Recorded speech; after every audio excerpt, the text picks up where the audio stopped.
भारतीय कला एवं संस्कृति नामक मेरे इस चैनल पर आप सबका स्वागत है। आज मैं आप सबको भारतीय शास्त्रीय नृत्य के बारे में कुछ जानकारियां देने जा रही हूँ। कहते हैं कि जब सभी देवताओं ने ब्रह्मा जी से मनोरंजन के लिए किसी साधन की रचना करने को कहा, तो ब्रह्मा जी ने नाट्य वेद नामक 5वें वेद की रचना की, जिसमें उन्होंने ऋग्वेद से शब्द, यजुर्वेद से भंगिमाएं अर्थात मुद्राएं, सामवेद से गीत तथा संगीत तथा अथर्ववेद से रस अर्थात भाव लिए। भारतीय शास्त्रीय नृत्य को दैवीय महत्व प्रदान किया गया है। लगभग सभी भारतीय शास्त्रीय नृत्य किसी न किसी देवता को समर्पित हैं। उनके भाव अथवा रस कोई भी हो सकते हैं, जैसे प्रार्थना, श्रृंगार, हास्य, रौद्र, करुण, बीभत्स, अद्भुत, वीर, भयानक, शांत, इसमें से कोई भी रस हो सकते हैं, पर वो सारे के सारे नृत्य किसी न किसी देवी या देवता को समर्पित किए जाते हैं, उनकी सम्मान में किया जाता है।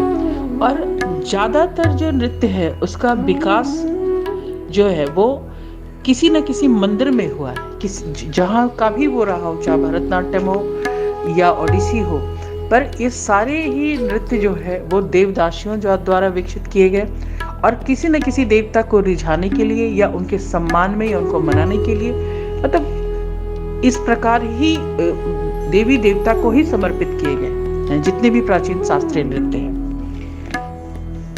इन 9 रसों को हाथ की मुद्राओं एवं शरीर की भंगिमाओं द्वारा अभिव्यक्त किया जाता है।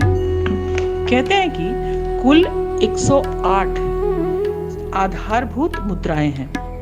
108 आधारभूत मुद्राएं हमारे शास्त्रीय नृत्य में बताए गए हैं, और अब नृत्य करते वक्त तो कोई भी नृत्यांगना अपने हिसाब से उसमें जोड़ती हैं, पर जो आधारभूत मुद्राएं जिससे लेकर के वो मुख्यतः नृत्य का मंचन करती हैं, वो अभिव्यक्त करती हैं नृत्य को, वो मेन 108 मुद्राएं हैं आधारभूत,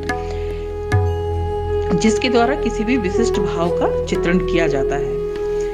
नाट्य वेद के बाद नृत्य का पहला उल्लेख भरत मुनि के नाट्य शास्त्र में मिलता है, जिसमें भरत मुनि ने नृत्य को पूर्ण कला की संज्ञा दी है, क्योंकि इसमें कला के सारे रूप जैसे संगीत, शिल्प, रूप सज्जा, अभिनय आदि सम्मिलित हैं। भारत के विभिन्न क्षेत्रों में नृत्य के कई अलग अलग शैलियों का विकास हुआ, जिसमें से प्रत्येक नृत्य की अपनी कुछ विशेषताएं हैं जो उन्हें एक दूसरे से अलग करती हैं। फिर भी नृत्य की इन सभी विधाओं को नाट्य शास्त्र में वर्णित आधारभूत नियमों तथा दिशा निर्देशों के अनुसार संचालित किया जाता है, जिसमें मुख्य नियम यह है कि ज्ञान का हस्तांतरण केवल गुरु के माध्यम से ही हो सकता है। यही गुरु शिष्य परंपरा भारत की शास्त्रीय कला शैली का मुख्य तत्व है। ऐसा ही नृत्य में नहीं बल्कि संगीत के क्षेत्र में भी लगभग सेम है, या जितने भी वाद्य यंत्र हैं उसमें भी यही गुरु शिष्य परंपरा कायम है हमारे देश में। भारत की कुल 8 नृत्य शैली है, जिसको शास्त्रीय नृत्य का दर्जा या मान्यता प्राप्त है।